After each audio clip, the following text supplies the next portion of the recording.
Hello students, how are you. मैं संजीव कुमार सिंह, मेरे YouTube channel SK mathematics में आपका स्वागत है। इस समय हम फंक्शन टॉपिक पर एक सीरीज बना रहे हैं, जिसका आज पहला आज सीरीज है। फंक्शन एक बहुत इंपॉर्टेंट टॉपिक कैलकुलस का माना जाता है, और कैलकुलस जो है जेईई में ज्यादा से ज्यादा क्वेश्चन पूछा जाता है, लगभग 33% उससे आता है। तो फंक्शन को कहा जाता है हार्ट ऑफ कैलकुलस। तो आज हम फंक्शन टॉपिक की स्टडी करेंगे, और फंक्शन को हम लोग डिफाइन करने का पहले प्रयास करते हैं कि फंक्शन होता क्या है। तो फंक्शन को हम मेनली दो तरीके से दिखाते हैं कि function is a type of machine, साथ ही function is special type relation. तो पहले हम देखते हैं कि ये मशीन की तरह कैसे काम करता है, और फिर हम देखेंगे कि इसका रिलेशन से क्या रिलेशन है। तो सबसे पहले आप यहां देखिए कि कैसे ये मशीन है। तो मान लो कि आपको एक फैक्ट्री लगानी है, मान लो रेडीमेड गारमेंट्स की एक फैक्ट्री लगानी है। अब रेडीमेड गारमेंट्स की फैक्ट्री के लिए आपको सबसे पहले मार्केट में ये देखना पड़ेगा क्या क्या चीज की डिमांड है। तो मान लेते हैं कि ये फैक्ट्री के लिए शर्ट की डिमांड है, हैट का डिमांड है, शूज का डिमांड है, जैकेट का डिमांड है, शॉर्ट्स का डिमांड है। अब इसके बाद तब हम देखेंगे इनको बनाने के लिए क्या क्या रॉ मटेरियल, कच्चा माल की जरूरत पड़ेगी। तो उसको हम पहले रिसर्च करेंगे क्या जरूरत पड़ेगी। तो देखिए, मान लेते हैं कॉटन, ऊन, लेदर और जूट। तो सबसे पहले इसको परचेज किया जाएगा, और फिर एक मशीन इंस्टॉल किया जाएगा जो इसको इस रेडीमेड गारमेंट्स में कन्वर्ट करेगा, चेंज करेगा। तो अब देखो क्या है कि वह फैक्ट्री प्रॉफिटेबल हो और स्मूथ फंक्शनिंग करे। इसके लिए कुछ रूल फॉलो करने होंगे। सबसे पहला रूल जो है यहाँ पर देखिए, every input means raw material must give some outputs. इसका मतलब है कि ये सारा का सारा यूज होना चाहिए, क्योंकि अगर इसमें से कोई भी बच जाएगा तो वो वेस्टेज जाएगा तो आपका मनी नुकसान में जाएगा। इसलिए सारा का सारा यूज हो जाना चाहिए। मतलब कॉटन, वूल, लेदर, जूट, इसको मशीन में डालें तो कोई न कोई इसमें से आउटपुट आपको जरूर मिले।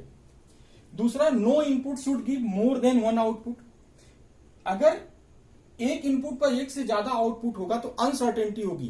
तो ये पहले से हमको पता है कि कॉटन और वूल डालने पर शर्ट मिलता है, तो हम कॉटन और वूल डालें तो शर्ट मिले, तो ये यहाँ सर्टेनिटी है। लेकिन अगर हम चाह रहे हैं शर्ट, तो शर्ट भी मिल रहा हो, साथ में जैकेट भी मिल जा रहा है, शूज भी मिल जा रहा है, तो ये क्या हो गया, एक अनसर्टेनिटी हो गई।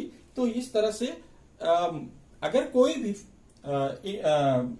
फैक्ट्री इस तरह से हो जो इन दोनों शर्तों का पालन करता है, तो जो इंस्टॉल्ड मशीन है उसी को हम एक फंक्शन कह सकते हैं। तो फिर से एक बार जल्दी से दोहरा देते हैं कि फंक्शन क्या है। एक प्रकार की मशीन है जिसके सारे के सारे इनपुट हर एक हाल में यूज हो जाने चाहिए, और हर एक इनपुट का एक यूनिक आउटपुट होना चाहिए।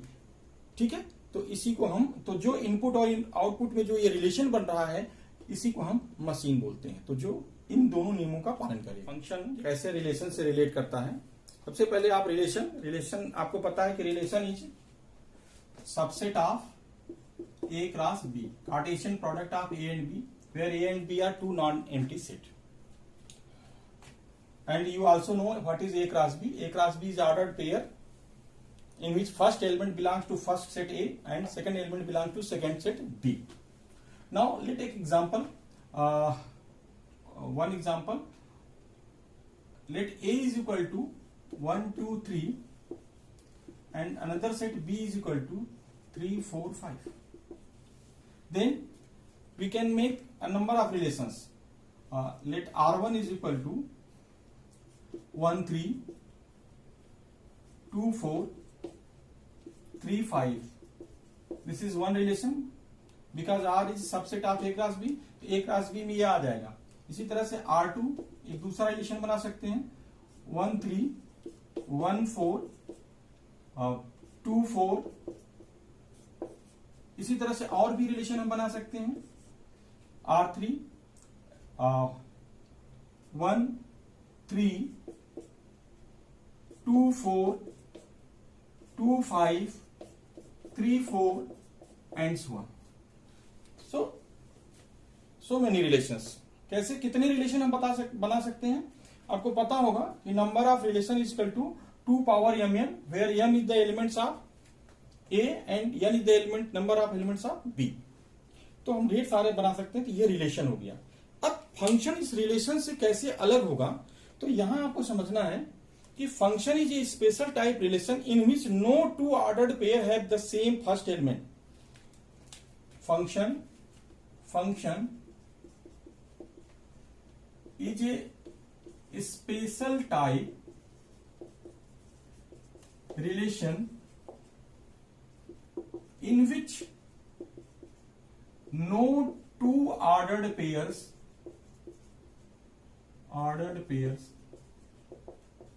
has same first element। देखो ये एक इंपॉर्टेंट चीज है, कैसे ये फंक्शन रिलेशन से अलग कैसे है ये देखना है। तो यहां क्या बताया जा रहा है कि फंक्शन एक तो स्पेशल है, तो रिलेशन ही, लेकिन स्पेशल टाइप रिलेशन है। Special type relation in which no two ordered pair, ऐसा कोई दो ऑर्डर्ड पेयर नहीं मिलेगा जिसका फर्स्ट एलिमेंट सेम होगा। जैसे R1 को देखो तो ये रिलेशन है, इसमें फर्स्ट एलिमेंट 1, इसका फर्स्ट एलिमेंट 2, इसका फर्स्ट एलिमेंट 3, कोई भी फर्स्ट एलिमेंट रिपीट नहीं कर रहा है, इसलिए यह फंक्शन है। यहां अगर R2 को देखो तो यहां अगर तुम इन दोनों पेयर को देखो तो इसका फर्स्ट एलिमेंट 1 है, इसका भी फर्स्ट एलिमेंट 1 है, तो फर्स्ट एलिमेंट इसमें भी है, इसमें, तो क्या कह रहे हैं, no two ordered pair has the same first element. इसका मतलब एक इनपुट 1 के दो आउटपुट हो रहा है 3 और 4, ये नहीं होना चाहिए, तो ये नॉट ए फंक्शन, ये फंक्शन नहीं हुआ। इसी तरह से यहां अगर देखो तो ये, लेकिन ये रिलेशन है, ये भी रिलेशन है, लेकिन ये फंक्शन है। यहां देखो R3 में 1 3, ठीक है, 2 4, 2 5, 3 4, तो यहां फिर से आप देखो तो इस ऑर्डर पेयर में क्या हो रहा है कि फर्स्ट एलिमेंट सेम है। इस तरीके से हम कह सकते हैं कि function, every function is a relation but every relation is not a function, इसीलिए अलग हो गया। दोनों में एक स्पेशल अंतर है कि इसमें देखो एक इनपुट का एक यूनिक आउटपुट होना चाहिए, ठीक है। तो इस तरीके से हम फंक्शन को रिलेशन से अलग करते हैं, है तो वो भी रिलेशन ही। देखो अभी तक हम लोगों ने फंक्शन को दो तरीके से देखा, एक मशीन की तरह से और एक रिलेशन से कैसे फंक्शन को हम रिलेट किए। अब इसको हम दोनों को समराइज करके एक मैथमेटिकल डिफिनेशन देते हैं कि मान लो कि ए और B, if A and B are two non empty sets then a rule f को हमेशा रिलेशन समझिए, रूल एफ अंडर विच, जो एक रूल दिया रहेगा, under which to every element of X, इस पॉइंट को आप ध्यान से देखिए, every element of X means पहले सेट का कोई भी एलिमेंट बचना नहीं चाहिए, every element of X of the set A there corresponds one and only one element y of set B, then the rule f is called the function. इस तरह से हम फंक्शन को देखते हैं कि जैसे मान लो एक सेट है यहां पर ए और एक सेट है बी, इनके बीच में कोई रूल है, उस रूल को हम एफ से दिखाते हैं। ये जरूरी नहीं कि हमेशा एफ हो, ये जी हो सकता है, एच हो सकता है, किसी से भी दिखाया जा सकता है। इसको ऐसे हम रीड करते हैं, f rule f from A to B, इसको मैपिंग भी बोलते हैं, map f from A to B. तो जो कि ए और बी के बीच में एक पर्टिकुलर रिलेशन होता है। तो मान लो यहां पर एक्स है जो कि सेट ए का है, और ये इसका एक यूनिक आउटपुट वाई है जो कि सेट बी से है, जो कि इस रूल एफ के अनुसार आता है। तो हम इसको लिखते हैं y is equal to f x. तो y is a function of x, इसको बोलते हैं y is a function of x, या y डिपेंड्स अपॉन x। देखो y is equal to f x में x को हम इंडिपेंडेंट वेरिएबल बोलते हैं और y को डिपेंडेंट वेरिएबल, और f ये एक रूल होता है, f कोई रूल होता है, अलग अलग केस में रूल बदलता रहता है। तो y को और क्या कर सकते हैं, x का जो रूल के अंतर्गत रिजल्ट आता है y को हम इमेज ऑफ x भी बोलते हैं। ध्यान से समझिए इसको, y को क्या बोलते हैं, इमेज ऑफ x, और x उसी y का प्री इमेज कहलाता है। तो इस तरह से हम फंक्शन को डिफाइन करते हैं। अब कुछ चीजें आपको और देख लेनी है।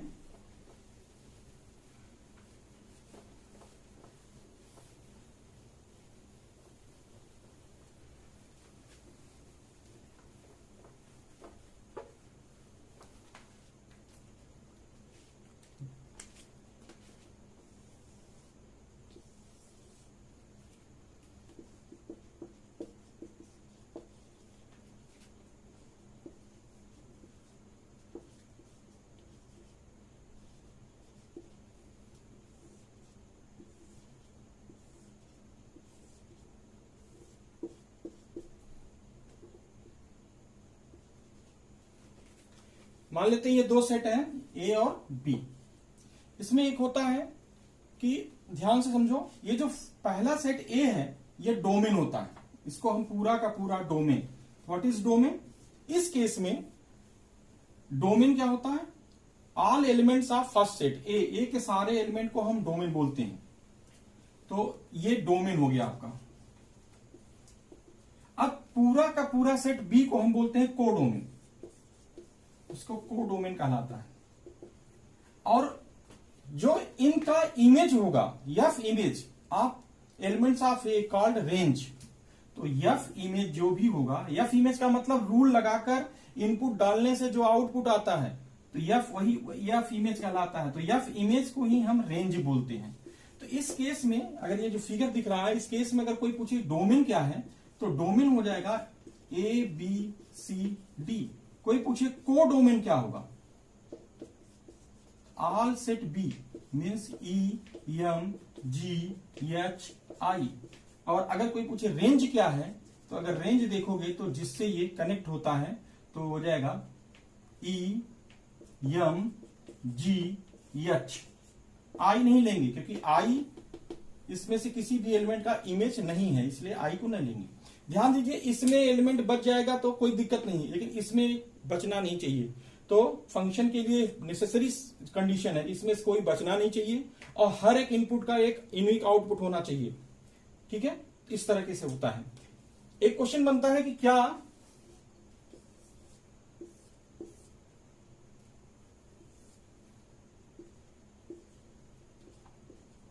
यह फंक्शन है? तो जैसे पीछे हमने बताया था, अगर इसको पेयर फॉर्म में लिखेंगे तो एक पेयर बनेगा AC, एक पेयर बनेगा BD, एक पेयर बनेगा BE। बी इनपुट के दो आउटपुट हो गया, इसलिए फंक्शन नहीं बनेगा, तो ये फंक्शन नहीं बनेगा।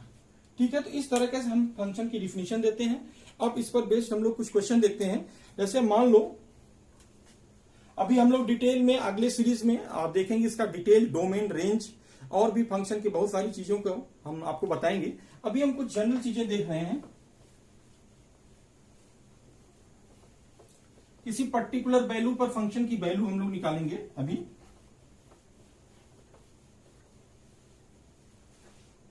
जैसे मान लो f x is equal to a x square plus b x plus c. तो कोई पूछे व्हाट इज एफ टू, तो क्या करेंगे? यहां एक्स का इनपुट की जगह पर हम 2 पुट कर देंगे राइट साइड में, तो ये हो जाएगा a 2 square plus b multiply 2 plus c. So answer is 4a plus 2b plus c. तो ये f2 की वैल्यू हो गई। तो इसी तरह से हम पर्टिकुलर वैल्यू निकालते रहते हैं। और भी अगर आप देखना है तो जैसे मान लो f x is equal to 1 minus x square upon 1 plus x square. अब इसमें पूछा जाए what is f tan theta, तो हम क्या करेंगे? जहां एक्स है उसमें हम क्या पुट कर देंगे? Ten theta. तो एफ टेन थीटा। तो इस रूल के हिसाब से इसको लगाएंगे हम लोग। ये अलग रूल था, उसके हिसाब से अलग क्वेश्चन। यहां f x 1 minus x square upon 1 plus x square. So f tan theta हो जाएगा 1 minus tan square theta upon 1 plus tan square theta. ये इसका रिजल्ट हुआ। इसको आप cos 2 थीटा भी लिख सकते हैं, क्योंकि cos 2 थीटा का ये फार्मूला होता है। तो यहां पर एफ टेन थीटा हो गया cos 2 थीटा। ठीक है, इस तरीके से हम लोग एक दो क्वेश्चन और देखते हैं। देखिए, अब फंक्शन अभी हम लोग क्वेश्चन लगाए थे। पिछला क्वेश्चन क्या था? फंक्शन किसी अपने डोमेन में कैसे वैल्यू उसका निकालते हैं किसी पर्टिकुलर वैल्यू पर। एक क्वेश्चन हम और देखते हैं। देखो यहाँ पर f x is equal to 4 power x upon 4 power x plus 2। Prove that f x plus f 1 minus x is equal to 1। एक केस यहां पर है। फिर कह रहा है कि and hence so that f 1/81 plus f 2/81 plus f 3/81 plus dot dot dot plus f 80/81 is equal to 40। ये भी क्वेश्चन पिछले क्वेश्चन जैसा ही है। आपको एफ एक्स पहले से पता है, एफ 1 माइनस एक्स निकालना है। तो क्या करेंगे? कैसे हम निकालेंगे? एक्स को रिप्लेस करेंगे 1 माइनस एक्स से। तो एक्स को 1 माइनस एक्स से रिप्लेस करेंगे तो हो जाएगा ये 4 power 1 minus x upon 4 power 1 minus x plus 2। इसको सॉल्व करेंगे तो इसको हम लिख सकते हैं 4 अपॉन 4 बाई एक्स। देखो ये 4 इंटू 4 पावर माइनस एक्स है, तो 4 पावर माइनस एक्स डिनोमिनेटर में आ जाएगा तो 4/x हो जाएगा। इसी तरह से यहां हो जाएगा 4/4/x प्लस 2। इसको हम सॉल्व करेंगे तो देखो हो जाएगा ये 4/4/x 4 plus 2 multiply 4 upon 4/x, ये कैंसिल हुआ। यहां हम इसको सॉल्व करेंगे 4 अपॉन ये बच जाएगा आपके पास, इसमें से 2 कॉमन ले लो, 2 कॉमन ले लेंगे तो ये बचेगा यहां से 4/x, यहां से 4/x प्लस 2 और ये कैंसिल हुआ तो बचा क्या आपके पास 2/4/x प्लस 2। तो ये आ गया f1 - x की वैल्यू। इन दोनों का सम निकालना है fx प्लस f1 - x। तो चलिए इसको देखते हैं। fx plus f1 - x is equal to क्या हो जाएगा, यहां से fx की value 4/x upon 4/x plus 2 plus 2/4/x plus 2। देखो इसका एलसीएम हो जाएगा, इसको ऐड करेंगे तो 4/x प्लस 2 न्यूमरेटर में आएगा, 4/x प्लस 2 डिनोमिनेटर में भी आ जाएगा, तो ये दोनों कैंसिल हो जाएंगे तो इसका आंसर आ गया 1। तो फर्स्ट आपका प्रूफ हो गया fx plus f1 - x equal to 1। और आगे कह रहा है कि एंड हेंस सो दैट, तो हेंस सो दैट में अगर आप ध्यान से देखो तो ये अगर इसका पेयर बनाएं फर्स्ट एंड लास्ट, तो अगर देखो f1/81 है प्लस f80/81, लास्ट टर्म 80/81 है, तो उसको हम लिख सकते हैं f1 - 1/81, 1 - 1/81 सॉल्व करोगे तो इतना ही आ जाएगा ना। देखो तो इसका मतलब ये हुआ इस फार्मूले के हिसाब से अगर हम चलें तो fx plus f1 - x equal to क्या हो रहा है 1, क्योंकि यहां कह रहा है हेंस सो दैट, इसका यूज करके बताना है, तो इतने की वैल्यू क्या हो जाएगी 1। तो ऐसे कुल कितने पेयर बनेंगे, इसके पहले जो पेयर होगा इसके जस्ट पहले हो जाएगा f79/81, इसका हम इसके साथ पेयर लेंगे, इस तरह से कुल 40 पेयर आप बना सकते हो, क्योंकि दो फंक्शन को लेकर f1/81 f80/81 से आंसर आपका 1 आ रहा है, फिर अगले f2/81 प्लस f79/81 से फिर 1 आ जाएगा। इस तरह से कुल कितने पेयर बनेंगे, कुल 40 पेयर बनेंगे, तो टोटल 41 टाइम्स 1 आएगा, तो 1 plus 1 plus 1 plus dot dot plus 1 40 times, जिसका सम क्या हो जाएगा 40। तो ये देखो क्वेश्चन था, इसका प्रूफ क्या करना था, इसको 40 प्रूफ करना था, तो ये इस तरह से 40 प्रूफ हो गया है। ठीक है, तो इस तरह से हम फंक्शन किसी पर्टिकुलर वैल्यू पे कैसे निकालते हैं, इस तरह से हम लोग देख लेते हैं। ठीक है, इस तरह से हम लोगों ने आज जो है फंक्शन का परिचय जाना, फंक्शन किस तरह से मशीन या किस तरह से रिलेशन की तरह काम करता है ये आज सीखा। कुछ फंक्शन का पर्टिकुलर वैल्यू पर कैसे हम वैल्यू निकालते हैं उसको देखा, उस पर बेस्ड क्वेश्चन देखें। और नेक्स्ट जो वीडियो हमारा बनेगा उसमें फंक्शन का ग्राफिकल टेस्ट हम लोग कैसे करेंगे, फंक्शन के कुछ टाइप है उसको हम देखेंगे, उनका ग्राफ देखेंगे, फिर डोमेन मेनली आगे जो हम लोग पढ़ेंगे domain, range, type of function, algebra of function, साथ ही साथ equal function, even odd function,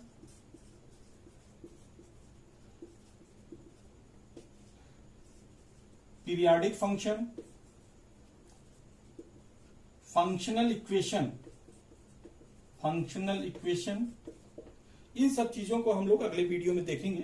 तो अगर आपको ये वीडियो अच्छा लगा तो आप अगले वीडियो में जरूर जाइएगा, उससे आपको बहुत बेनिफिट मिलेगा। आज केवल बेसिक हम लोगों ने देखा है, तो ये सारे इंपॉर्टेंट टॉपिक हैं, इससे आपको फंक्शन और क्लियर हो जाएगा। और डोमेन रेंज बताते हुए हम लोग आगे बढ़ेंगे, जो कि बहुत ही इंपॉर्टेंट माना जाता है, सिर्फ फंक्शन के लिए ही नहीं, आगे आप जितने भी टॉपिक कैलकुलस में पढ़ोगे तो उसमें सारी चीजें हर जगह इसकी जरूरत पड़ती रहती है। तो उम्मीद है आपको वीडियो पसंद आया होगा। अगर आपको ये वीडियो अच्छा लगे इसको लाइक, शेयर और सब्सक्राइब जरूर कर दीजिएगा। Okay, thank you.